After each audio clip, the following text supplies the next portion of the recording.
అండి welcome to exam tricks channel. మనం chemistry మొదలు పెట్టుకుందాం అనుకున్నాం కదా. కెమిస్ట్రీలో ఫస్ట్ టాపిక్ అయిన సబ్స్టెన్స్ అండ్ ఇట్స్ కాంపౌండ్స్ గురించి మనం ఈరోజు తెలుసుకోబోతున్నాం. అసలు ఫస్ట్ ఏంటి సబ్స్టెన్స్ అంటే, నెక్స్ట్ ఆ సబ్స్టెన్స్లో ఉన్న మ్యాటర్ ఏంటి, దాని తాలూకా ప్రాపర్టీస్ ఏంటి, వాటన్నింటి గురించి ఈరోజు మనం క్షుణ్ణంగా తెలుసుకుంటాం. ఫస్ట్ అసలు డెఫినేషన్ ఆఫ్ కెమిస్ట్రీ ఏంటి. కెమిస్ట్రీ అనేది ఒక శాస్త్రం. కెమిస్ట్రీ దేని గురించి చర్చిస్తుంది అంటే, ఒకసారి ఇక్కడ చూడండి. It is a branch of science that deals with the composition of matter and also physical and chemical characteristics associated with different material objects. అసలు కెమిస్ట్రీ దేని గురించి డిస్కస్ చేస్తుంది అంటే, ఏదైనా ఒక వస్తువును మనం తీసుకుంటే ఆ వస్తువులో ఏ మ్యాటర్ అయితే ఉంది ఆ matter taluka physical and chemical characteristics, అంటే అందులో ఉన్న మ్యాటర్ ఆ వస్తువు యొక్క ఫిజికల్ అండ్ కెమికల్ క్యారెక్టరిస్టిక్స్ని డిసైడ్ చేస్తుంది. సో దాని గురించి చదివే శాస్త్రాన్ని మనం కెమిస్ట్రీ అని అనుకుంటాం. సో ఫస్ట్గా మనం తెలుసుకోవాల్సిన విషయం ఏంటంటే, అసలు ఏంటండి మ్యాటర్ అంటే. సో మ్యాటర్ గురించి మనం ఇప్పుడే చర్చించుకున్నాం. అసలు ఎందుకు ఏంటి మ్యాటర్ అంటే దాని గురించి మనం నేర్చుకుంటాం. సో డెఫినేషన్ ఆఫ్ మ్యాటర్ ఏం చెప్తుందంటే, anything that occupies space and has mass and can be felt by one or more of our senses. అంటే ఏదైతే స్పేస్ని ఆక్యుపై చేస్తుందో, అలాగే మాస్ బరువును కలిగి ఉంటుందో, అలాగే మన 5 సెన్సెస్లో ఏ సెన్స్తోనైనా ఏ ఒక్కదాంతోనైనా మనం దాన్ని కనుక ఫీల్ అవ్వగలిగితే దాన్ని మ్యాటర్ అంటాం. సో మ్యాటర్లో మనం ముఖ్యంగా చెప్పుకోవాల్సింది ఏంటంటే, దానికి ఖచ్చితంగా మాస్ అనేది ఉండాలి, అలాగే అది స్పేస్ ఆక్యుపై చేయాలి. సో అది ఉందని మనం గుర్తించగలగాలి. సో వాటన్నిటిని కలిపి మనం ఏమంటాం, ఆ లక్షణాలు ఏవైతే కలిగి ఉన్నాయో దాన్ని మనం మ్యాటర్ అనేది అనుకుంటాం. సో ఈ మ్యాటర్ గురించి చదవడాన్నే మనం కెమిస్ట్రీ అంటాం. ఈ మ్యాటర్ ఉండడం వల్ల సో ఒక వస్తువు యొక్క physical and chemical properties A విధంగా మారుతున్నాయి అవన్నీ చెప్పే శాస్త్రాన్ని మనం కెమిస్ట్రీ అంటాం. సో కెమిస్ట్రీ గురించి ప్రతి సైన్స్కి ప్రతి ఒక్క సబ్జెక్ట్కి ఒక ఫాదర్ అనే ఆయన ఉంటాడు. సో అలాగే కెమిస్ట్రీకి ఫాదర్ ఆఫ్ మోడర్న్ కెమిస్ట్రీగా మనం ఎవరిని పరిగణిస్తామంటే ఆంటోన్ లెవైజర్. సో ఈయన తన విశేష కృషిని చాటాడు అనమాట కెమిస్ట్రీలో. సో అందుకని ఇతను father of modern chemistry, most important bit. So ఈ ఒక్కటనే కాదండి, ఫాదర్ ఆఫ్ ఏ సబ్జెక్ట్ అని అవ్వచ్చు. For example father of biology Aristotle అవ్వచ్చు. సో అలాగే ఫాదర్ ఆఫ్ అంటే పర్టికులర్ ఏ సబ్జెక్ట్ అయినా సరే దానికి ఫాదర్ అనేది మనకు ఖచ్చితంగా గుర్తుపెట్టుకొని ఉండాలి. సో ఫాదర్ ఆఫ్ మోడర్న్ కెమిస్ట్రీగా మనం ఎవరిని పరిగణిస్తాం, ఆంటోన్ లెవైజర్. నెక్స్ట్ అసలు ఈ మ్యాటర్ విషయానికి వస్తే, మనం ఈ మ్యాటర్ అనేది ఇప్పటి నుంచే కాదు, మన పురాతన ఋషుల దగ్గర నుంచి ఇది ఒక హాట్ టాపిక్ అనమాట. సో ఈ కెమిస్ట్రీ, ఈ లెవైజర్ వీళ్ళంతా చెప్పక మునిపే మన ఇండియన్ ఫిలాసఫర్స్ లేకపోతే ఇండియన్ సేజెస్ అనే వాళ్ళు ఏం చేశారంటే, మనం ఎప్పుడు ఇండియన్ మైథాలజీ లేకపోతే ఇండియన్ ఫిలాసఫీలో ఏం చెప్పుకుంటాం, ప్రతి ఒక వస్తువు విశ్వంలో ఉన్న ప్రతి వస్తువు 5 ఎలిమెంట్స్ ద్వారా తయారవ్వబడుతుంది. మన నమ్మకం అది ఏంటంటే పంచభూతాలు లేకపోతే పంచతత్వాలను కూడా మనం చెప్పుకుంటాం. ఏంటంటే ఆ పంచతత్వాలు అంటే, ఒకటి గాలి, రెండోది నీరు, మూడోది అగ్ని, నాలుగోది అంటే ఆకాశం, ఐదోది భూమి. వీటినే మనం పంచభూతాలు అంటాం. సో ఈ విశ్వంలో ఉన్న లివింగ్, నాన్ లివింగ్ ఏవైతే ఉన్నాయో అన్నీ ఈ 5 పంచభూతాల ద్వారానే తయారవుతాయని చెప్పేసి మన నమ్మకం అది. సో దీన్ని బేస్ చేసుకుని ఈ మహర్షి కన్నడ అన్న ఆయన ఏం చేశారంటే, ఫస్ట్ విశ్వంలో ఉన్న ఈ 5 ఎలిమెంట్స్ కూడా మనం ఏం చెప్పుకున్నాం, విశ్వంలో ఏదైనా లివింగ్ లేదా నాన్ లివింగ్ అనేవి పంచభూతాలతో తయారవుతాం అని అనుకున్నాం. సో ఈ మహర్షి కన్నడ అన్న ఆయన ఏం చెప్పాడంటే, ఈ పంచభూతాలు అనే దాంట్లో కూడా టైనీ పార్టికల్స్ అనేవి ఉంటాయి. సో పంచభూతాల్లో కూడా ఏదో ఒక మ్యాటర్ ఉంటుంది. ఆ మ్యాటర్ అనేది ఒక టైనీ పార్టికల్స్ ద్వారా తయారవుతుంది. ఆ టైనీ పార్టికల్ పేరు అణువు అని పెట్టానండి. ఏంటండి, మొత్తం మ్యాటర్, ఈ పంచభూతాల్లో ఉన్న మ్యాటర్ అనేది రకరకాల ప్రాపర్టీస్ చూపించవచ్చు. ఇప్పుడు ఫర్ ఎగ్జాంపుల్ ఎయిర్కి ఉన్న ప్రాపర్టీ వాటర్కి ఉండదు, వాటర్కి ఉన్న ప్రాపర్టీ ఫైర్కి ఉండదు, ఫైర్కి ఉన్న ప్రాపర్టీ స్కైకి ఉన్న ప్రాపర్టీ ఎర్త్కి ఉండదు. సో 5 రకాల డిఫరెంట్ మ్యాటర్ కూడా అణువు అన్న దాంతో టైనీ పార్టికల్స్తో తయారవుతుంది. అలాగే ఈ అణువులో మళ్ళీ అతి చిన్న పార్టికల్ కింద పరమాణు అని చెప్పేసి ఒకరు చెప్పారండి, అతను పరమాణు. సో ఈ మహర్షి కన్నడ గారు ఏం చెప్పారు, విశ్వంలో ఏ వస్తువైనా లివింగ్ అయినా నాన్ లివింగ్ అయినా పంచభూతాలతో తయారవుద్ది. ఆ పంచభూతాల్లో ఉండే మ్యాటర్ ఏంటంటే అణువులు, ఇంకోటి అంతకన్నా చిన్న అణువుల్లో ఉండేవి పరమాణువులు. సో ఇండియన్ ఫిలాసఫర్ ఎవరు చెప్పారండి, ఇండియన్ సేజ్, ఇతను ఇండియన్ రిషి మహర్షి కన్నడ. ఇతను first proposed the concept of anu and paramanu. ఎప్పుడైనా ఎగ్జామ్లో అడగొచ్చు, గుర్తుపెట్టుకోండి. Maharshi Kanada was the first to propose the concept of అణు.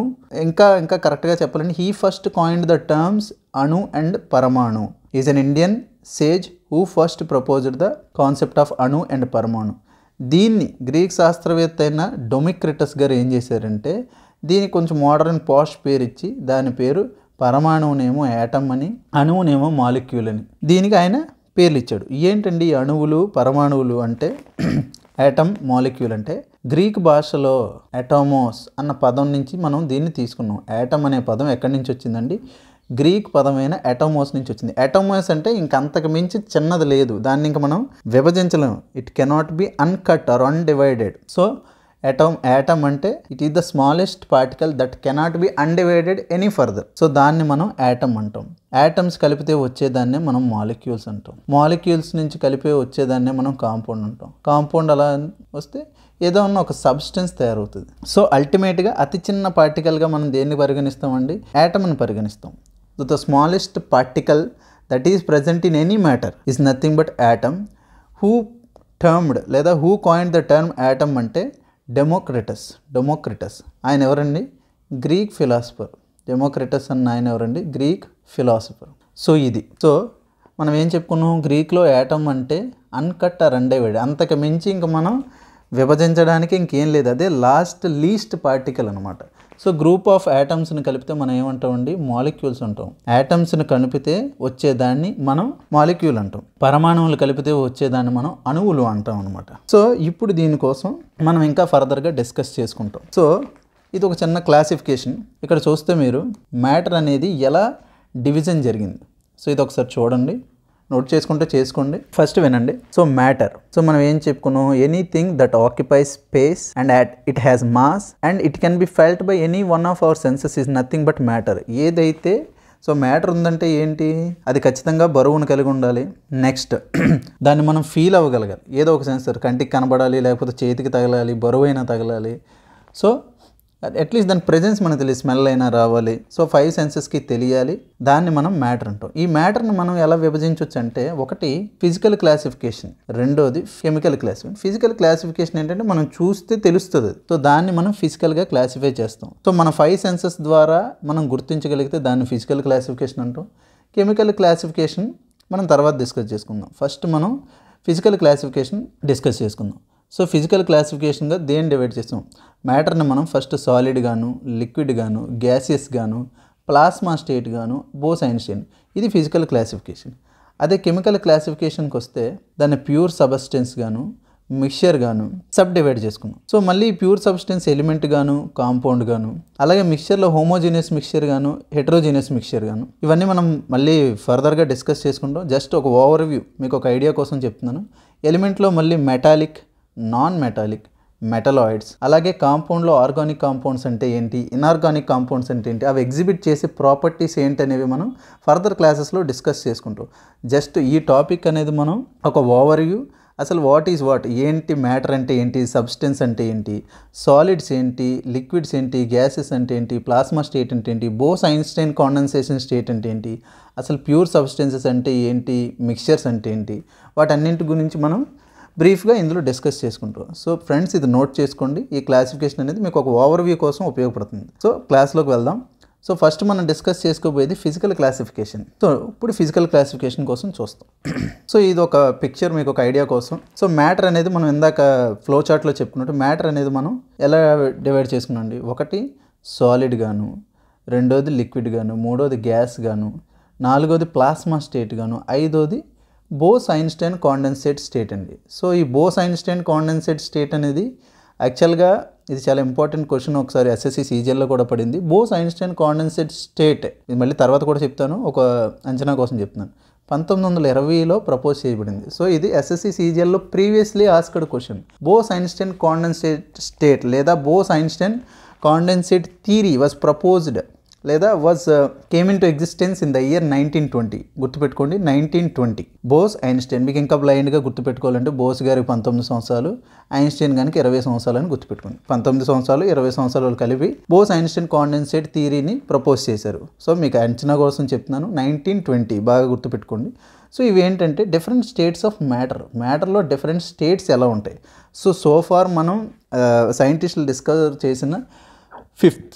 So first state solid, second liquid, third gaseous state, plasma state. Fifth ఇది లేటెస్ట్ అండి, ఇంకా రీసెర్చ్లో అయితే ఇంకా అంతకుమించి మ్యాటర్లో ఏమైనా డిఫరెంట్ స్టేట్స్ ఉన్నాయా లేవా అని చెప్పేసి రీసెర్చ్ అయితే జరుగుతుంది. సో ఫార్ మనకున్నవి 5 స్టేట్స్. ద లాస్ట్ స్టేజ్ ఏంటంటే Bose Einstein condensate state and it was proposed in the year 1920. So ఇప్పుడు మనం వీటి గురించి బ్రీఫ్గా డిస్కస్ చేసుకుందాం. సాలిడ్లోకి వస్తాం. ఫస్ట్ది ఏంటంటే సాలిడ్. అసలు ఎందుకు why do have 3 states of matter? అసలు మ్యాటర్ 3 స్టేట్లుగా ఎందుకు విభజించబడింది? మొదట్లోది ఇది. సో ఇవి ఇలా చూస్తే మొదటి స్టేట్ మనం ఏం చెప్పుకున్నాం అండి? సాలిడ్. సాలిడ్ అంటే ఏంటండి? సాలిడ్ గురించి ఏదైనా మన వస్తువు సాలిడ్గా ఉందంటే చాలా రిజిడ్గా ఉంది, అంటే టఫ్గా ఉంది, అంతే కదండి, స్ట్రాంగ్గా ఉంది, వాటిని మనం సాలిడ్స్ అంటాం. నెక్స్ట్ ఇప్పుడు సాలిడ్స్ గురించి చెప్పుకోవాలంటే నెక్స్ట్ మనం ఇందాక మాట్లాడుకున్నట్టు యాటమ్స్, మాలిక్యూల్స్ అంటే మీకు ఒక ఐడియా వచ్చింది. ఎందుకంటే ఈ నెక్స్ట్ కెమిస్ట్రీ, రానున్న కెమిస్ట్రీ మొత్తం ఈ టర్మ్స్ మీదే బేస్ అయ్యి ఉంటుంది. సో ఫస్ట్ మన బేసిక్ అండర్స్టాండింగ్ యాటమ్స్ అంటే ఏంటో తెలుసుకోవాలి, మాలిక్యూల్స్ అంటే ఏంటో తెలుసుకోవాలి.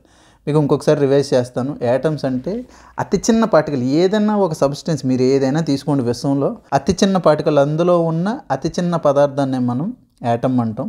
యాటమ్లు కలిపితే వచ్చేదాన్ని మాలిక్యూల్ అంటాం. సో ఇప్పుడు అన్నీ మాట్లాడుకునేవి మాలిక్యూల్స్ కోసం మాట్లాడుకుందాం. సాలిడ్లో మనం చెప్పుకున్నట్టు ప్రతి వస్తువు మాలిక్యూల్స్ లేదా యాటమ్స్ తయారవుతుందని మనం చెప్పుకున్నాం కదా ముందే. సో ఇప్పుడు సాలిడ్ విషయానికి వస్తే ఇది సాలిడ్ అండి, ఇది లిక్విడ్, ఇది గ్యాస్. సాలిడ్ మీరు ఇక్కడ చూస్తే వీటిని మనం మాలిక్యూల్స్ అంటున్నాం అండి. సాలిడ్లో మాలిక్యూల్స్ అనేవి ఎంతెంత దగ్గరగా ఉన్నాయో చూసారా? సో సాలిడ్ అంటే మనం బాగా మనం చెప్పుకోవాల్సింది ఏంటంటే సాలిడ్లో మాలిక్యూల్స్ అనేవి టైట్లీ ప్యాక్డ్, అవి చాలా దగ్గరగా ఉంటాయి. ఎందుకు దగ్గరగా ఉంటాయి? ఎవరన్నా ఫర్ ఎగ్జాంపుల్ మనకు అర్థమయ్యే లాంగ్వేజ్లో మాట్లాడాలంటే ఏదైనా ఇద్దరు వ్యక్తులు దగ్గరగా ఉన్నారనుకోండి, ఒక ఫ్రెండ్షిప్ అవ్వచ్చు, లేకపోతే లవ్ అవ్వచ్చు, మ్యారేజ్ అవ్వచ్చు. సో ఏవైనా వస్తువులు లేదా ఏదైనా ఇద్దరు మనుషులు అతి దగ్గరగా ఉన్నారంటే వాళ్ళ మధ్య బాండింగ్ లేదా అట్రాక్షన్ అనేది ఉందని దానికి అర్థం.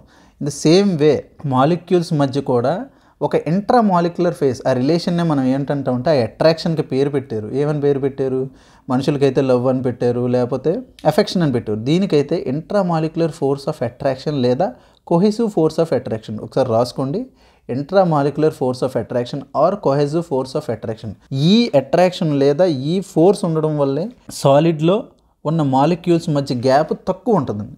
అంతే కదండి, బాండింగ్ ఎక్కువ ఉందనుకోండి, ఇద్దరు ఫ్రెండ్స్ మధ్య బాండ్ ఎక్కువ ఉంటే వాళ్ళు క్లోజ్గా ఉంటారు. సో వాళ్ళ మధ్య రిలేషన్ లేదా ఎఫెక్షన్ తక్కువ ఉందంటే వాళ్ళు దూరంగా ఉంటారు. ఇన్ ద సేమ్ వే ఒక సబ్స్టెన్స్లో ఒక 2 మాలిక్యూల్స్ మధ్య ఇంటర్ మాలిక్యులర్ ఫోర్స్ లేదా కోహెసివ్ ఫోర్స్ కనుక ఎక్కువ ఉండుంటే అవి 2 చాలా క్లోజ్లీ ప్యాక్డ్, దగ్గరగా ఉంటాయి. సో అలా దగ్గరగా ఉండే వాటినే మనం అంటే అతి తక్కువ స్పేస్, మాలిక్యూల్స్ మధ్య అతి తక్కువ స్పేస్ ఉండేదాన్ని మనం సాలిడ్ అంటాం. సో ఎప్పుడైనా క్వశ్చన్ అంటే ఇప్పుడు ఈ మధ్య రీజనింగ్లో కూడా కెమిస్ట్రీ క్వశ్చన్స్ లేకపోతే మీకు 4 ఆప్షన్స్ ఇచ్చి 1, 2, 3, 4 విచ్ ఆఫ్ ద ఫాలోయింగ్ అని చెప్పేసి ఇవ్వచ్చు. సో ఇలా ఈ పాయింట్స్ కూడా మైనర్ పాయింట్స్ కూడా మన సక్సెస్కి తోడ్పడవచ్చు. సో ఏ పాయింట్ నెగ్లిజిబుల్ కాదు, నేర్చుకుంటే పోయేదేం కూడా లేదు. సో మనం ఏం చెప్పుకుంటాం? ఫర్ ఎగ్జాంపుల్ ఇలాగే మీకు క్వశ్చన్ ఇవ్వచ్చు. In solid the intra molecular force of attraction between the molecules is less or high. So మనం ఏం చెప్తామండి? Inter molecular force of attraction అనేది చాలా ఎక్కువ ఉంటుంది, మాలిక్యూల్స్ మధ్య గ్యాప్ అనేది చాలా తక్కువ ఉంటుంది. సో వాటిని మనం సాలిడ్స్ అంటాం. కొంచెం తక్కువ ఉండే వాటిని లిక్విడ్స్ అంటాం. సాలిడ్స్ కంటే ఇక్కడ ఇంట్రా మాలిక్యులర్ ఫోర్స్ అనేది కొంచెం తక్కువ ఉంటుంది, పూర్తిగా లేదని నేను చెప్పను, కొంచెం తక్కువ ఉంటుంది. అంటే కంపారిజన్లో చెప్తున్నాను. గ్యాసెస్ అనేది ఇంకా తక్కువగా ఉంటుంది. చూడండి, ఒకటి గాలికి తిరుగుతున్నాయి అంటుంటారు కదా, అందుకే గాలి అంటారు అనమాట. సో వీటి మధ్య intra molecular force of attraction అనేది చాలా తక్కువ, అతి తక్కువ అనమాట. సో గ్యాసెస్లో, అందుకనే గ్యాసెస్లో మాలిక్యూల్స్ అనేవి చల్లా చెదురుగా విసిరేసినట్టు ఉంటాయి. ఇక్కడ సాలిడ్లో చూడండి ఒక పద్ధతిగా అరేంజ్ చేసి అంటే ఫిక్స్డ్ ప్యాటర్న్ అయితే ఉంటుంది. ఎందుకు? ఇంట్రా మాలిక్యులర్ ఫోర్స్ అనేది ఉండడం వల్ల, లేదా కోహెసివ్ ఫోర్స్, మీరు ఎలా అయినా చెప్పుకోవచ్చు. సో ఎప్పుడైనా ఎగ్జామ్లో క్వశ్చన్ అడగచ్చు. సో అనలిటికల్ టైప్లో క్వశ్చన్ అడగాలి అనుకోండి అంటే దాన్ని మనం ఎలా చెప్పుకుంటాం? కింద ఇచ్చేసి ఇంట్రామాలిక్యులర్ ఫోర్స్ని అసెండింగ్ ఆర్డర్లో పెట్టండి లేదా డిసెండింగ్ ఆర్డర్లో పెట్టండి. ఇంట్రామాలిక్యులర్ ఫోర్స్ ఆఫ్ సాలిడ్స్ దేనికి ఎక్కువ ఉంటాయి, దేనికి తక్కువ ఉంటాయి అని క్వశ్చన్ అడగచ్చు. సో ఆ టైప్లో క్వశ్చన్ అడిగితే intramolecular force of solids is greater than intermolecular force of liquid greater than intermolecular force of gases. So ఇందులోనే రకరకాల క్వశ్చన్ అడిగితే ఇంటర్మాలిక్యులర్ ఫోర్స్ ఆఫ్ సాలిడ్స్ దేనికి ఎక్కువ, ఇంటర్మాలిక్యులర్ ఫోర్స్ అనేది కింద ఇచ్చిన వాటిలో దేనికి ఎక్కువ? మనం ఏం చెప్తున్నా ఆన్సర్? సాలిడ్స్కి ఎక్కువ. దేనికి తక్కువ? గ్యాసెస్. సో ఈ క్వశ్చన్ నోట్ చేసుకోండి. నెక్స్ట్, అసలు ఏంటి ఇంటర్మాలిక్యులర్ ఫోర్స్ అంటే? సో మాలిక్యూల్స్ అనేవి ఎలా ఉంటాయని చెప్పి, ఈ 2 ఒకదానికొకటి దగ్గరగా ఉండాలి అంటే దాని మధ్య ఒక ఫోర్స్ ఉండాలి కదండి, దాన్ని ఇంటర్మాలిక్యులర్ ఫోర్స్ అంటాం. ఈ ఇంటర్మాలిక్యులర్ ఫోర్స్ పెరిగే కొద్దీ మాలిక్యూల్స్ మధ్య స్పేస్ అనేది తగ్గిపోద్ది. సో ఇక్కడ మనకు రిలేషన్ రావచ్చు. IMF అని చెప్తుంది దీన్ని, intermolecular force or CF, cohesive force is indirectly proportional to the space between the molecules. ఇది వైస్ వర్స అండి. అంటే ఫర్ ఎగ్జాంపుల్ స్పేస్ ఎక్కువ ఉందంటే ఇంటర్మాలిక్యులర్ ఫోర్స్ తక్కువ ఉందని, స్పేస్ తక్కువ ఉందంటే ఇంటర్మాలిక్యులర్ ఫోర్స్ లేదా కోహెసివ్ ఫోర్స్ ఎక్కువని. సో ఇండిట్ల మధ్య రిలేషన్ కూడా అడగొచ్చు. ఈ మధ్య కాంపిటేటివ్ ఫీల్డ్ అనేది ఇంతకు ముందు లేదండి. ఏది ఎలాగైనా అడగొచ్చు. స్టూడెంట్స్ని ఎలిమినేట్ చేయడం కోసం కాంపిటేటివ్ ఫీల్డ్ అనేది రకరకాల దారులను ఎంచుకుంటుంది. సో అలాంటి వాటికి మనం బలైపోకూడదు. ఎందుకంటే సో కాంపిటేటివ్ ఫీల్డ్లో ఉన్న వాళ్ళు సో ప్రతి ఆస్పెక్ట్లోనూ సాలిడ్గా స్ట్రాంగ్గా ఉండాలనేదే మన ఉద్దేశం. నెక్స్ట్ టైం వేస్ట్ చేయకుండా నెక్స్ట్ సాలిడ్కి వచ్చేద్దాం. సాలిడ్స్ అంటే మనం చెప్పుకున్నాం దే హ్యావ్ ఎ, చూడండి ఇక్కడ ఇందాక మాలిక్యూల్స్ అంటే చెప్పాను మీకు. Molecules are closely packed. ఎందుకు క్లోజ్లీ ప్యాక్డ్ ఉంటాయండి? Due to intramolecular force of attraction between the molecule is so high, that is why they are closely packed. Next, molecules cannot move freely and vibrate in fixed position. So ఈ మధ్యన gap ఉంటే కదండి కదలగలం, అంతే కదండి. పండగ టైంలోని నేను railway భాషలో చెప్తాను, పండగ టైంలోని ట్రైన్లు అనేవి ఎలా ఉండండి, కిక్కుర్స్ పోతాయి. సో అప్పుడు కదలడానికే గ్యాప్ అనేది ఉండదు. సో సేమ్ వే సాలిడ్స్లో ఎక్కువ గ్యాప్ అనేది ఉండదు.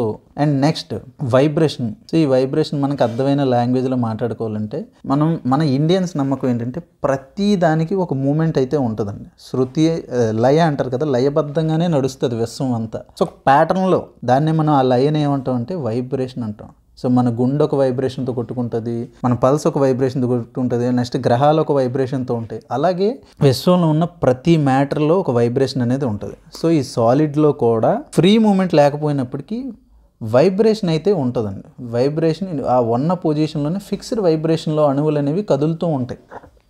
నెక్స్ట్ థర్డ్ పాయింట్కి, that is why solids have definite shape and volume. So అన్నీ ఒక రకమైన క్లోజ్లీ ప్యాక్డ్ ఉండడం వల్ల సాలిడ్కి ఒక పర్టికులర్ షేప్ వస్తుందండి. సో షేప్ ఎందుకు వస్తుంది? క్లోజ్లీ ప్యాక్డ్గా ఉండడం వల్ల. నెక్స్ట్ వాల్యూమ్ కూడా వస్తుంది. ఎందుకు? క్లోజ్లీ ప్యాక్డ్ ఉండడం వల్ల. సో దీన్ని బట్టి మనం ఒక ఇన్ఫరెన్స్ తీసుకురావచ్చు. ఏమని? Solids does have particular definite shape, definite volume అండి. ఎగ్జాంపుల్ ఏదైనా చెప్పుకోవచ్చండి. పర్టికులర్ షేపు, వాల్యూమ్ ఉన్న దేన్నైనా మనం సాలిడ్ అని అనొచ్చు. సో కొన్ని ఎగ్జాంపుల్స్ ఏంటంటే ఒక వుడ్ కానీ, స్టోన్ కానీ, ఐరన్ రాడ్ కానీ ఏదైనా. సో ప్రభాస్ కానీ సాలిడ్గా ఉన్నాడు హీరో అంటే ఏంటంటే తనకు ఒక సాలిడ్ స్ట్రక్చర్ అయితే ఉంది. ఎందుకు? క్లోజ్లీ ప్యాక్డ్ యాటమ్స్ లేదా మాలిక్యూల్స్ అనేవి ఉన్నాయి కాబట్టి. సో ఇవి సాలిడ్స్. సో ఇంకొకసారి రివైజ్ చేసుకుంటే సాలిడ్స్లో మాలిక్యూల్స్ అన్నీ క్లోజ్లీ ప్యాక్డ్ ఉంటాయి. సో అవి ఫిక్స్డ్ వైబ్రేషన్ ఉంటాయి, ఎక్కువగా ఫ్రీలీగా మూవ్ అవ్వవు. దానికి సాలిడ్ షేప్ ఉంటుంది, సాలిడ్ డెఫినెట్ వాల్యూమ్ కూడా ఉంటుంది. దాన్ని మనం సాలిడ్స్. నెక్స్ట్ లిక్విడ్స్కి వస్తే సేమ్ లిక్విడ్స్లో మాలిక్యూల్స్ అనేవి సాలిడ్లో ఉన్నంత టైట్లీ ప్యాక్డ్ ఉండవు. సో ఇందులో కొంచెం ఫ్రీ మూమెంట్ అనేది జరుగుతుంది. అందుకే సాలిడ్ ఫ్లో అవ్వలేదు, లిక్విడ్ ఫ్లో అవ్వగలదు. ఎందుకు? అణువులు కొంచెం దూరంగా ఉంటాయి. Next the molecules of liquid are free to move within the లిక్విడ్లో ఈ మాలిక్యూల్ అనేది ఇక్కడ మూవ్ అవ్వగలదు. ఎందుకు? దాని మధ్య ఇంట్రామాలిక్యులర్ ఫోర్స్ ఆఫ్ అట్రాక్షన్ లేదా కోహెసివ్ ఫోర్స్ ఆఫ్ అట్రాక్షన్ అనేది కొంచెం తక్కువగా ఉంటుంది. సో ఆ మూమెంట్ని అంటే మాలిక్యూల్స్ అనేవి మూమెంట్ జరగడాన్ని మనం ఏమంటామంటే బ్రౌనియన్ మోషన్ లేదా బ్రౌనియన్ మూమెంట్. ఇది చాలా ఇంపార్టెంట్ బిట్. సో ఇప్పుడు ప్రతి బిట్టు మనం చెప్పుకున్నది ఎగ్జామ్లో పడిపోద్దన్నది నా ఉద్దేశం కాదండి. మన మెయిన్ అల్టిమేట్గా కాన్సెప్ట్ నేర్చుకోవాలి. సో ఏది ఎక్కడి నుంచి వస్తుందో మనకు తెలియదు. సో కాన్సెప్ట్ అనేది మనం నేర్చిపెట్టుకోవాలి. ఏంటండి బ్రౌనియన్ మూమెంట్ అంటే? ఒక సబ్స్టెన్స్లో, ఒక మ్యాటర్లో మాలిక్యూల్స్ మూమెంట్ జరగడాన్ని మనం బ్రౌనియన్ మూమెంట్ లేదా మోషన్ అంటాం. సో దీన్ని బట్టి మీరు ఏం చెప్పొచ్చు? సాలిడ్లో బ్రౌనియన్ మూమెంట్ ఉండదు, లిక్విడ్స్లో కొంచెం ఉంటుంది. ఇదే గ్యాసెస్ కంపేర్ చేసుకుని ఇంకా ఎక్కువ ఉంటుంది. So liquids can flow, that is why liquids can flow. ఎందుకంటే మాలిక్యూల్స్ మధ్య బ్రౌనియన్ మూమెంట్ అనేది, ఏ మూమెంట్ అండి? బ్రౌనియన్ ఉండడం వల్ల మాలిక్యూల్స్ అనేవి మూవ్ అవుతాయి. నెక్స్ట్ ఇప్పుడు చూడండి, లిక్విడ్కి ఒక షేప్ ఉండదు. ఎందుకంటే అవంతా క్లోజ్లీ ప్యాక్డ్ కాబట్టి liquids do not have definite shape, but it has the shape of the container. Liquids అనేవి అణువులు ఫ్రీగా మూవ్ అవుతాయి కాబట్టి అవి ఏ కంటైనర్లో వేస్తే దాని షేప్ అనేది ఆక్యుపై చేస్తుంది. So liquids do not have particular shape, but it takes the shape of the container, but it has fixed volume. Litre నీళ్ళని తీసుకొని మీరు బిందులో వేసినా లీటర్ అవుతుంది, బాటిల్లో వేసినా లీటర్ అవుతుంది, ఎక్కడ వేసినా సరే లీటర్ అవుతుంది. So here the volume is fixed, but shape varies according to the shape of the container that has put in. So liquids. Next గ్యాసెస్కి వస్తే ఇక్కడ చూడండి, గ్యాస్లో ఒక మాలిక్యూల్ ఎక్కడ ఉంటే ఒక మాలిక్యూల్ ఎక్కడ ఉంది. సో దీని మధ్య బ్రౌనియన్ మూమెంట్ గుర్తుపెట్టుకోండి, దీని మధ్య బ్రౌనియన్ మూమెంట్ చాలా ఎక్కువ ఉంటుంది. సో అందుకే గ్యాసెస్ ర్యాపిడ్గా ఫ్లో అవ్వగలవు. సో దీని మధ్య ఇంటర్మాలిక్యులర్ ఫోర్స్ ఉంది అసలు లేదు, చాలా తక్కువ, లీస్ట్ నెగ్లిజిబుల్గా ఉంటుంది. The intermolecular force of attraction is minimum. So gases have got maximum intermolecular space. వీటి మధ్య స్పేస్ ఎక్కువ ఉండడం వల్ల గ్యాసెస్ ఈజీగా ఫ్లో అవ్వగలవు. Next gases show maximum Brownian movement. మేము అందాక చెప్పుకున్నాం కదండి, బ్రౌనియన్ మూమెంట్ అనేది సాలిడ్స్తో కంపేర్ చేస్తే లిక్విడ్స్ కొంచెం ఎక్కువ ఉంటుంది, లిక్విడ్స్తో కంపేర్ చేస్తే గ్యాసెస్కి చాలా ఎక్కువ ఉంటుంది. ఎందుకంటే ఇంటర్మాలిక్యులర్ ఫోర్స్ ఆఫ్ అట్రాక్షన్ అనేది తగ్గిపోవడం వల్ల.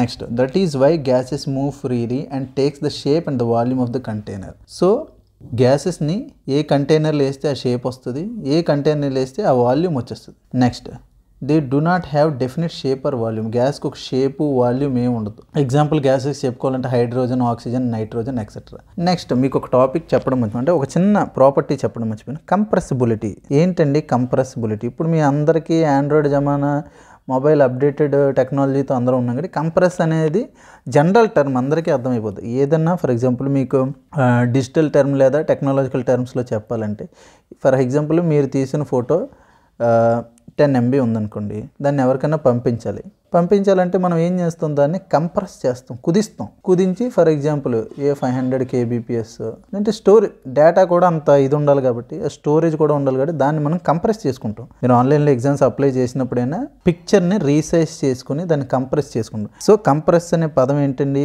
ఉన్న సైజు కంటే తగ్గించడం, అంటే ఉన్న స్పేస్లోనే దాన్ని కుదించడం అనమాట. దాన్ని కంప్రెసిబిలిటీ అంటాం. సో ఈ కంప్రెసిబిలిటీ అనేది ఒక ప్రాపర్టీ, ఇది సాలిడ్స్లో అసలు ఉండదు. Solids are least compressible, liquids అనేవి ఒక మోస్తరు కంప్రెసిబుల్ అవుతాయి. Gases are highly compressible, gases అనేవి ఎక్కువ కంప్రెసిబుల్. దీన్ని బట్టి మనం అంటే ఒక లాజిక్ రావచ్చండి, క్రూడ్ లాజిక్. ఏమని, ఇంటర్మాలిక్యులర్ ఫోర్స్కి మీరు కంప్రెసిబిలిటీకి ఒక రిలేషన్ తీసుకురావాలనుకోండి. ఇంటర్మాలిక్యులర్ ఫోర్స్ ఎక్కువైతే కంప్రెసిబిలిటీ తగ్గిపోద్ది, ఇంటర్మాలిక్యులర్ ఫోర్స్ పెరిగిపోతే కంప్రెసిబిలిటీ అనేది అదండి. ఇప్పుడు మాలిక్యూల్స్ మధ్య మాలిక్యూల్స్ మధ్య ఫోర్స్ అనేది లేదని అనుకోండి, ఎక్కువ కంప్రెస్ చేయొచ్చు. ఫోర్స్ అనేది తక్కువ ఉంటే తక్కువ కంప్రెస్ చేయొచ్చు. సో సాలిడ్స్కి అనేది కంప్రెసిబిలిటీ తక్కువ ఉంటుంది, gases are highly compressible in nature. Okay అండి. సో ఇవి సాలిడ్స్, లిక్విడ్స్ అండ్ గ్యాసెస్. ఇది ఏంటి, physical classification of matter. So ఇటు మూడింటికి డిఫరెన్స్ చూద్దాం. సాలిడ్స్ ఏముంటాయండి, ఫిక్స్డ్ షేప్ ఉంటాయి. మనం స్టార్టింగ్లో డిస్కస్ చేసుకున్నాం, వాటి మధ్య అణువుల మధ్య దూరం తక్కువ ఉంటుంది కాబట్టి ఒక ఫిక్స్డ్ షేప్ వస్తుంది. ఏదైనా అంతే కదండి. ఇప్పుడు మనం బాడీ బిల్డ్ చేస్తాం, లూజ్గా బాడీ ఉందనుకోండి, ఒక సాలిడ్ పర్సనాలిటీ మనకు రాదు. అంటే ఎక్కడ పడితే అక్కడ ఫ్యాట్ ఎలా పడుతుంటే సాలిడ్ పర్సనాలిటీ అనం. సో బైసెప్స్ ఇవన్నీ అంటే ఏదైతే మజిల్ ఉందో ఒక ప్యాటర్న్లో ఉందనుకోండి, అన్నీ దగ్గరగా ఉంటే, శరీరం దృఢంగా ఉంటే దాన్ని మనం సాలిడ్ నేచర్ అంటాం. సేమ్ వే మ్యాటర్లో కూడా సాలిడ్స్లో మాలిక్యూల్స్ అనేవి దగ్గరగా ఉండడం వల్ల దాని ఫిక్స్డ్ షేప్ వస్తుంది. అదే లిక్విడ్స్లో అయితే షేప్ ఆఫ్ ది కంటైనర్ని తీసుకుంటాయి, గ్యాసెస్లో కూడా షేప్ ఆఫ్ ది కంటైనర్ని తీసుకుంటాయి. First property. నెక్స్ట్ వీటికి ఫిక్స్డ్ వాల్యూమ్ ఉంటుంది, దీనికి కూడా ఫిక్స్డ్ వాల్యూమ్ ఉంటుందని మనం ఇందాక చెప్పుకున్నాం. ఇది మాత్రం it takes the volume of the container. ఏ దాంట్లో వేస్తే ఆ వాల్యూమ్ అనేది తీసుకుంటుంది gas. Next solids cannot flow. Next it can flow from higher level to lower level. Water అనేది ఎప్పుడు హయ్యర్ లెవెల్ నుంచి లోయర్ లెవెల్కి ఫ్లో అవుతుంది. గ్యాస్ ఏ డైరెక్షన్లో అయినా ఫ్లో అవ్వగలదు. Next solids are incompressible. ఇది స్లైట్లీ కంప్రెసిబుల్ లిక్విడ్స్ అనేవి. Gases are highly compressible. So ఇవి మూడిట్ల మధ్య తేడా. సో అవి ప్రాపర్టీస్. నెక్స్ట్ ఇప్పుడు మనం 4వ స్టేజ్ అయిన ప్లాస్మా స్టేట్కి వద్దాం. చూడండి, ప్లాస్మా స్టేట్ ఇందాక మనం చెప్పుకున్నాం కదండి. 4th స్టేట్ ఏంటంటే ప్లాస్మా. ఇప్పుడు దాకా 3 చెప్పుకున్నాం, solid, liquid, gases. 4th stage ఏంటంటే ప్లాస్మా. సో ప్లాస్మా స్టేట్ ఏంటంటే the state occurs when matter is heated to high temperatures. The state consist super excited and super energetic state of molecules. సింపుల్గా చెప్పాలంటే ionised gases. ఏదన్నా ఒక గ్యాస్ని మనం తీసుకుని దాన్ని హై టెంపరేచర్గా పంపిస్తే వచ్చే స్టేట్ని మనం ప్లాస్మా స్టేట్ అంటాం. సో ఈ గ్యాసెస్ కూడా అయోనైజ్డ్ గ్యాసెస్, ఛార్జ్డ్ గ్యాసెస్. అంటే అయోనైజ్డ్ అంటే ఏంటంటే దానికి మనం ఛార్జ్ ఇస్తాం. అంటే ఒక గ్యాస్కి మనం ఎలక్ట్రిసిటీ సప్లై చేసాం అనుకోండి, అవి సూపర్ హీట్ అయ్యి ప్లాస్మా క్రియేట్ అవుతుంది. మీకు ఎగ్జాంపుల్ కింద చెప్పాలంటే CFL బల్బ్స్, మన ఇంట్లో CFL బల్బ్స్ వస్తున్నాయి, నియాన్ బల్బ్స్ వస్తున్నాయి. సో నియాన్ బల్బ్స్ ఇంట్లో రావులండి. CFL బల్బ్ ఏముంటుందంటే సిఎఫ్ఎల్లో ఒక రకమైన గ్యాస్ ఉంటుంది. ఆ గ్యాస్ని మనం ఎప్పుడైతే ఎలక్ట్రిసిటీ పాస్ చేసామో ఆ గ్యాస్కి ప్లాస్మా గ్లో అవుద్ది. ఎందుకంటే ఇక్కడ మనం సూపర్ హీట్ చేస్తున్నాం ఎలక్ట్రిసిటీని సప్లై చేసి. చూడండి ఇక్కడ the state occurs when the matter is heated to high temperature. Electricity ఇచ్చి ఆ గ్యాస్ని మనం హై టెంపరేచర్కి తీసుకెళ్తున్నాం. అప్పుడు ఏమవుతాయి, గ్యాస్లో మీరు మాలిక్యూల్స్ ఉంటాయని చెప్పాను మీకు ఇందాక ఒక టాపిక్ చెప్పుకున్నాం మనం. ఏమని, మాలిక్యూల్స్ అనేవి దూరంగా ఉంటాయి. సో ఎప్పుడైతే దీనికి ఎలక్ట్రిసిటీ ఇచ్చామనుకోండి, ఇది సూపర్ ఎక్సైటెడ్ స్టేట్లోకి వెళ్ళిపోయినప్పుడు ఏమవుతుందంటే ప్లాస్మా స్టేట్ క్రియేట్ అయ్యి అది హీట్తో పాటు కాంతిని కూడా, లైట్ని కూడా ప్రొడ్యూస్ చేస్తుంది. సో సిఎఫ్ఎల్ బల్బ్స్ లేదా నియాన్ బల్బ్స్ వర్క్ చేసే ప్రిన్సిపల్ ఏంటంటే ప్లాస్మా స్టేట్ మీద అవి వర్క్ చేస్తాయి. సో సిఎఫ్ఎల్ బల్బ్స్కి ఎలక్ట్రిసిటీ ఎప్పుడైతే ఇస్తాయి గ్లో అవుతాయి.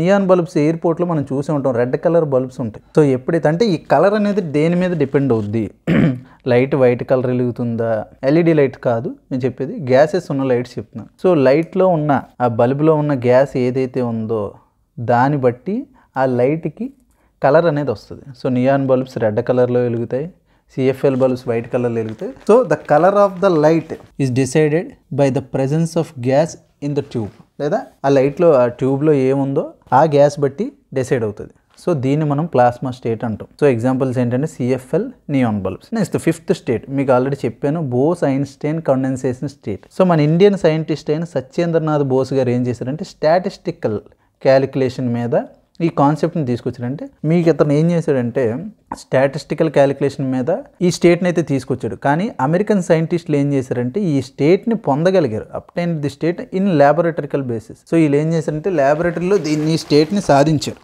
సో అందుకని దీనికి బోస్ ఐన్స్టైన్ కాండెన్సేషన్ స్టేట్ అనేది పెట్టాం. బోస్ ఐన్స్టైన్ కాండెన్సేషన్ స్టేట్ అనేది ఎప్పుడు ప్రపోజ్ చేశారు, 1920. చాలా ఇంపార్టెంట్, గుర్తుపెట్టుకోండి. సో ఇక్కడ ఏం చేస్తామంటే నెక్స్ట్ మీకు ఫిజిక్స్ చదువుంటే డెన్సిటీ అనే ఒక ప్రాపర్టీ చదువుంటారు. డెన్సిటీ అంటే సాంద్రత, మాస్ బై వాల్యూమ్. దీని ఫార్ములా మాస్ బై వాల్యూమ్ వేస్తే ఎంత డెన్సిటీ. మాస్ అంటే పర్టికులర్ వస్తువు తీసుకుని దాని మాస్ ఎంత డివైడెడ్ బై వాల్యూమ్, ఎంత వాల్యూమ్ తీసుకుందో అది తీసుకుంటే దాన్ని డెన్సిటీ అంటాం. సో ప్రతి వస్తువుకి డెన్సిటీ అనేది ఉంటుంది. మాలిక్యూల్స్ ఉన్న ప్రతి వస్తువు, ప్రతి మ్యాటర్కి ఒక డెన్సిటీ ఉంటుంది. ఎందుకంటే దానికి మాస్ ఉంటుంది, వాల్యూమ్ ఉంటుంది. సో గ్యాసెస్కి ఏముంటుందండి, డెన్సిటీ అని ఉంటుంది. గ్యాసెస్కి డెన్సిటీ ఉంటుంది. సో ఇది హై డెన్సిటీ అవ్వచ్చు, లో డెన్సిటీ అవ్వచ్చు. ఇక్కడ మన బోస్ ఐన్స్టైన్ కాండెన్సేషన్ స్టేట్లో మనం ఏం చేస్తామంటే లో డెన్సిటీ ఉన్న గ్యాస్ని తీసుకుంటాం. లో డెన్సిటీ అంటే మరి అది నార్మల్ ఎయిర్ కంటే 1,00,000 వంతులు తక్కువ. అంటే normal air density for example 10⁻⁷ అనుకుందాం, ఎగ్జాంపుల్ చెప్తున్నాను కాదు, దాన్ని 10⁵ డివైడ్ చేస్తే వచ్చే డెన్సిటీ అంతా. సో ఒక నార్మల్ ఎయిర్ డెన్సిటీని దానిలో 1,00,000 వంతు డెన్సిటీ కలిగిన ఒక గ్యాస్ని తీసుకొని దాన్ని సూపర్ కూలింగ్ చేస్తాం. ఇందాక ప్లాస్మా స్టేట్లో ఏం చేసామంటే సూపర్ హీట్ చేసాం, ఇక్కడ సూపర్ కూలింగ్ చేస్తాం. సూపర్ కూలింగ్ చేస్తే వచ్చే స్టేట్ని మనం Bose Einstein condensation state. So Bose Einstein condensation state అనేది ఎప్పుడు వస్తుంది, ఒక లో డెన్సిటీ ఉన్న గ్యాస్ని సూపర్ కూలింగ్ చేస్తే వచ్చే స్టేట్ని మనం ఏమంటాం, బోస్ ఐన్స్టైన్ కాండెన్సేషన్. ఇక్కడ ఆల్రెడీ మీకు పదంలోనే తెలుస్తుంది కాండెన్సేషన్. కండెన్సేషన్ అంటే ఏంటండి, ప్రతిసారి మనం ఇది డైలీ లైఫ్లో చూస్తాం. కండెన్సేషన్ మీకు తర్వాత చెప్తాను, ఒక ఓవర్వ్యూ చెప్తాను. గ్లాసులో ఐస్ వాటర్ తీసుకున్నారు అనుకోండి, ఐస్ వాటర్ లోపల ఉంటుంది కానీ నీటి బిందువులు మాత్రం బయటకు వస్తాయి. దాన్ని మనం ఏం చేస్తాం, ఇది ఏమంటామంటే కండెన్సేషన్ అంటాం. ఈ ప్రక్రియనే మనం కండెన్సేషన్ అంటాం. సో ఇక్కడ ఏం జరుగుతుందంటే ఒక గ్యాస్ కూల్ అయినప్పుడు లిక్విడ్ కింద మారిపోతుంది. ఇక్కడ మారిపోయిందా నీటి బిందువుల కింద, దాన్నే మనం కండెన్సేషన్ స్టేట్ అని అంటాం. సో ఇక్కడ జరిగేది బోస్ ఐన్స్టైన్ కాండెన్సేషన్ స్టేట్ అంటే ఒక లో, చెప్పాను కదా మీకు, ఒక లో డెన్సిటీ ఉన్న గ్యాస్ని సూపర్ కూలింగ్ చేస్తే వచ్చే స్టేట్ని మనం బోస్ ఐన్స్టైన్ కాండెన్సేషన్ స్టేట్ అన్న. And it is proposed in the year 1920. Next ఇది ఆల్రెడీ మనం ఇందాక చెప్పుకున్నాం. నెక్స్ట్ ఇప్పుడు 5 స్టేట్స్ గురించి మనం డిస్కస్ చేసుకున్నాం. నెక్స్ట్ మ్యాటర్ అనేది ఒక స్టేజ్ నుంచి ఒక స్టేజ్కి ఎలా కన్వర్ట్ అవుతుంది. మనం ఆల్రెడీ సాలిడ్ చెప్పుకున్నాం, లిక్విడ్ చెప్పుకున్నాం, గ్యాస్ చెప్పుకున్నాం. సో ఇవి ఒకదాని మధ్య ఒకటి ఇంటర్ కన్వర్షన్ అవుతాయా లేదా, అయితే ఏ ప్రక్రియలు జరగడం వల్ల అవుతుంది, అయినప్పుడు వచ్చే మార్పులు ఏంటి, వాటి ఫిజికల్ ప్రాపర్టీస్లో కానీ కెమికల్ ప్రాపర్టీస్లో కానీ ఏమైనా చేంజ్ వస్తుందో వాటి గురించి కూడా మనం తెలుసుకుంటాం. సో ఫ్రెండ్స్, మనం మన యాప్ డౌన్లోడ్ చేసుకోవాలనుకుంటే మన వీడియో ఏదైనా కానీ ఆ వీడియో డిస్క్రిప్షన్ ఇక్కడ మీరు టైటిల్ దగ్గర ఓపెన్ చేస్తే, మీరు క్లిక్ చేస్తే ఇట్లా ఒక షార్ట్ డిస్క్రిప్షన్ అన్నది ఓపెన్ అవుద్ది. ఇక్కడ ట్యాప్ చేస్తే మీకు ఫుల్ డిస్క్రిప్షన్ అన్నది ఓపెన్ అవుద్ది. అందులో మీకు ఈ లింక్ కనిపిస్తుంది కదా, సో ఈ ఫస్ట్ లింక్ క్లిక్ చేస్తే మీరు డైరెక్ట్గా మన యాప్లోకి అయితే వెళ్తారు. సో ఇట్లాంటి స్క్రీన్ కనుక మీకు వచ్చింది అనుకోండి, ఇక్కడ పైన కనిపిస్తుంది చూసారా, install on more device are install అని కనిపిస్తుంది మీకు. సో అది క్లిక్ చేస్తే ఎందులో ఇన్స్టాల్ అవ్వాలి, మీకు డివైజెస్ ఎక్కువ ఉన్నాయనుకోండి ఇట్లా వస్తుంది. సో అందులో ఏది అని క్లిక్ చేసి అందులో ఇన్స్టాల్ చేసుకోవటమే. లేదా మీరు ఇంకెలా ఇన్స్టాల్ చేసుకోవచ్చు అంటే ప్లే స్టోర్. ఇప్పుడు ఇట్లా ప్లే స్టోర్కి వెళ్ళిపోయి ఇందులో ఇక్కడ సెర్చ్లోకి వెళ్ళి ఇక్కడ మీకు ఎగ్జామ్ ట్రిక్స్ అని కనుక సెర్చ్ చేస్తే ఇట్లా వస్తాయి. అండ్ గుర్తుపెట్టుకోండి, ఎగ్జామ్ ట్రిక్స్ వచ్చేటప్పటికి మీకు సేమ్ లోగోతో 2 ఉంటాయి. ఓకేనా, ఆ రెండిట్లో కూడా మీరు పర్టికులర్గా పైన ఎగ్జామ్ ట్రిక్స్ కింద శరణ్ తేజస్ అని ఉంది చూసారా, అది క్లిక్ చేయాలి. ప్రజెంట్ యాక్టివ్గా ఉన్న యాప్ అయితే అది. సో ఇక్కడ మీకు ఇన్స్టాల్ అని ఉంటుంది. సో ఇన్స్టాల్ అని బటన్ క్లిక్ చేసుకుని ఇన్స్టాల్ చేసుకున్న తర్వాత ఇక్కడ ఓపెన్ అని వస్తుంది అనమాట. సో ఓపెన్ అయితే చేసుకోండి. ఓపెన్ చేసుకున్న తర్వాత లాగిన్ కనుక చేసుకుంటే ఇట్లాంటి పేజ్ అన్నది వస్తుంది. ఎవరైతే ఫస్ట్ టైం యూజ్ చేస్తారో వాళ్ళకి ఇటువంటి పేజ్ రాదు, మీ లాగిన్ డీటెయిల్స్ అడుగుతుంది అనమాట. వాట్సాప్ లాగా ఫేస్బుక్ లాగా అది కూడా లాగిన్ చేసుకోవాలి మీరు. ఈ యాప్ కూడా ఇక్కడ ఏంటంటే మీ మొబైల్ డీటెయిల్స్, ఈమెయిల్ ఐడి ఇవన్నీ ఇచ్చేసి లాగిన్ అయితే ఇటువంటి పేజ్ అన్నది ఓపెన్ అవుద్ది. పైన మీకు ఏంటంటే ఏమైనా ఆఫర్స్ ఉన్నాయా, ఏమేమి కోర్సెస్ సంబంధించి ఏం జరుగుతుంది అన్న ఇన్ఫర్మేషన్ వస్తుంది. అండ్ కింద చూసుకుంటే మనకు అసలు ఇక్కడ ఏమేమి కోర్సెస్ ఉన్నాయి అండ్ టెస్ట్ సిరీసెస్ ఇవన్నీ మీకు వస్తాయన్నమాట. ఇవన్నీ చూపిస్తుంది. ఫస్ట్ మనం కోర్సెస్లోకి వెళ్దాం. సో కోర్సెస్లోకి వెళ్తే ప్రజెంట్ మీకు 4 కోర్సెస్ చూపిస్తున్నాయి కదా. ఈ వీడియో మీరు చూసే టైంకి కానీ తర్వాత కానీ మీకు ఏంటంటే కోర్సెస్ ఇంకా చాలా యాడ్ అవుతాయి. అంటే ఇప్పుడు సపరేట్గా ఫిజిక్స్, రీజనింగ్ ఎలా అయితే ఉన్నాయో అన్ని సబ్జెక్ట్స్ కూడా సెపరేట్గానే యాడ్ చేస్తాం. అండ్ దాంతోపాటు కంప్లీట్గా ఏఎల్పి కోర్స్ ఇక్కడ మీకు ఫస్ట్ ఇది కనిపిస్తుంది చూసారా, ఈ ఫస్ట్ కోర్సు ఏఎల్పి కోర్స్ అనమాట. అండ్ ఇక్కడ మీకు ఈ 4th కోర్స్ చూపిస్తుంది కదా, కంప్లీట్గా ఇప్పటిదాకా ఏవైతే కోర్సులు మనం చేసామో ఫ్యూచర్లో రైల్వే మీద చేయబోతామో అన్నీ కలిపి 4th కోర్సులో పెడతాం అనమాట. ఆల్ ఇన్ వన్ కాంబో లాగా అనమాట. ఓకేనా, సో ఇట్లా ఉంటుంది. మీకు మీ నీడ్కి తగ్గట్టు మీరు ఏ కోర్స్ అయినా తీసుకోవచ్చు. సో ఫస్ట్ అసలు ఏఎల్పి కోర్స్ కావాలనుకుంటే ఇక్కడ ఫస్ట్ కనిపిస్తుంది కదా 6000ది, ఆ కోర్సులోకి వెళ్తే ఇక్కడ మీకు కంప్లీట్ డీటెయిల్స్ వస్తాయి. అంటే ఇది మీరు చూడొచ్చు, RRB ALP best course, CBT 1, CBT 2 part A and తర్వాత CBAT ఇవన్నీ ఇందులో వస్తాయి అనమాట. అండ్ దీని గురించి డీటెయిల్స్ కూడా ఇక్కడ రాసాం, కావాలంటే చదవచ్చు. అండ్ ఇప్పటిదాకా ఏమేమి కంప్లీట్ అయినాయి చూడాలంటే పైన కంటెంట్ పేజ్లోకి వెళ్తే ఇక్కడ మీకు డెమో క్లాసెస్ అని కనబడుతుంది కదా. సో డెమోస్ అంటే డెమో క్లాస్ ఎన్ని డెమోస్ అయితే ఉన్నాయో అన్నీ ఇక్కడ మీకు ప్రొవైడ్ చేస్తాం. సబ్జెక్ట్ వైజ్, టీచర్ వైజ్ కూడా. అంటే రీజనింగ్కి సంబంధించి సబ్జెక్ట్ వైజ్ మనకు ఉన్నాయి. అండ్ తర్వాత ఒకవేళ రీజనింగే కానీ లేదా ఏదైనా సబ్జెక్టు ఒకళ్ళకన్నా ఎక్కువ టీచర్స్ కనుక డీల్ చేస్తే వాళ్ళవి కూడా మొత్తం అన్నీ డెమో క్లాసెస్ కూడా ఉంటాయి అనమాట. అంటే ఏదో బయట ఇన్స్టిట్యూట్లో మనకి ఏంటంటే ఒక డెమో క్లాసు 2 డెమో క్లాసులు ఉంటాయి. ఇక్కడ ఏంటంటే కంప్లీట్గా మీకు సబ్జెక్ట్కి అండ్ తర్వాత టీచర్కి ఒక 2-3 డెమో క్లాసులు ఉంటాయి. అండ్ ఇక్కడ మీరు చూడొచ్చు టోటల్ ప్రజెంట్ 16 ఉన్నాయి, ఇంకా యాడ్ చేస్తాం. సో అరౌండ్ 20 to 30 డెమో క్లాసెసే ఉంటాయి. అంత అంటే మీకు డెమో క్లాసెస్ అన్ని ప్రొవైడ్ చేస్తాం అంటేనే మీరు అర్థం చేసుకోవచ్చు ఏ రేంజ్ క్వాలిటీ మనం ప్రొవైడ్ చేస్తామని. అవన్నీ చూసి మీరు డిసైడ్ అవ్వచ్చు. ఇక్కడ రీజనింగ్ చూడవచ్చు 88 వీడియోస్ ఉన్నాయి. అండ్ తర్వాత మ్యాథ్స్ 43 వీడియోస్ ఉన్నాయి. ఇంకా యాడ్ అవుతూ ఉంటాయి ఫిజిక్స్, కెమిస్ట్రీ, బయాలజీ. అండ్ తర్వాత ఏఎల్పి స్పెషల్ మనకి సైకోమెట్రీ క్లాసెస్ అన్నీ ఉన్నాయి. అండ్ మిగతావి కూడా యాడ్ అవుతూ ఉంటాయి అన్నమాట. వీటికి సంబంధించి డెమో చూడొచ్చు. ఈ కంటెంట్ మొత్తం మీరు ఫ్రీ క్లాసెస్ చూసుకుని పర్చేజ్ చేయాలంటే ఇక్కడ ఓవర్వ్యూలోకి వచ్చి కింద ఇక్కడ బై కోర్స్ అని ఉంది కదా, దీని మీద క్లిక్ చేయాలన్నమాట. సో క్లిక్ చేస్తే ఇక్కడ మిమ్మల్ని అడుగుతుంది ఏమేమి ఇప్పుడు ఉంది మీకు 12 monthsకి అంటే 1 yearకి 6000 అండ్ తర్వాత 2 yearsకి అయితే 7000 అండ్ 3 yearsకి అయితే 8000 ఎట్లా ఉంది. సో మీరు మీకు కావాల్సిన ప్లాన్ని చూస్ చేసుకోవచ్చు. సపోజ్ ఇక్కడ 1 year ప్లాన్ని చూస్ చేసుకుంటే ఇట్లా మీకు 6000 ఇట్లా పడుతుంది. అప్లై కూపన్ అని ఇక్కడ చూపిస్తుంది కదా, మీ దగ్గర ఏమైనా కూపన్స్ ఉంటే అవి యూజ్ చేసుకుంటే మీకు డిస్కౌంట్స్ అన్నీ వస్తాయన్నమాట. ఓకేనా, అది మీరు ఉంటే యూజ్ చేసుకోవచ్చు, లేకపోతే ఎంటీగా వదిలేసి ఇక్కడ పే ఆన్లైన్ ఉంది కదా దాని మీద క్లిక్ చేయాలి. దాని మీద క్లిక్ చేస్తే ఇట్లా ట్రాన్సాక్షన్ అన్నది ఇనిషియేట్ అవుతుంది. ఇనిషియేట్ అయిన తర్వాత ఇక్కడ మీకు ఫోన్పే, గూగుల్ పే అని చూపిస్తున్నాయి కదా, దీని ద్వారా పేమెంట్ చేస్తే మీకు క్లాసెస్ అన్న వచ్చేస్తాయి అనమాట. అవే కాకుండా card, net banking and EMI ఇట్లా మీకు రకరకాల ఆప్షన్స్, కార్డ్లెస్ ఈఎంఐ అండ్ తర్వాత డెబిట్ కార్డు, క్రెడిట్ కార్డు అన్నీ ఉన్నాయన్నమాట. సో మీరు మీ నీడ్కి తగ్గట్టు ఎలా కావాలి ఏంటి అన్న దాన్ని బట్టి ఇది తీసుకోండి. ఓకేనా, ఇది వన్స్ మీకు పేమెంట్ అయిపోతే ఇంకా క్లాసెస్ అన్న ఓపెన్ అయిపోతాయి. ఓకే.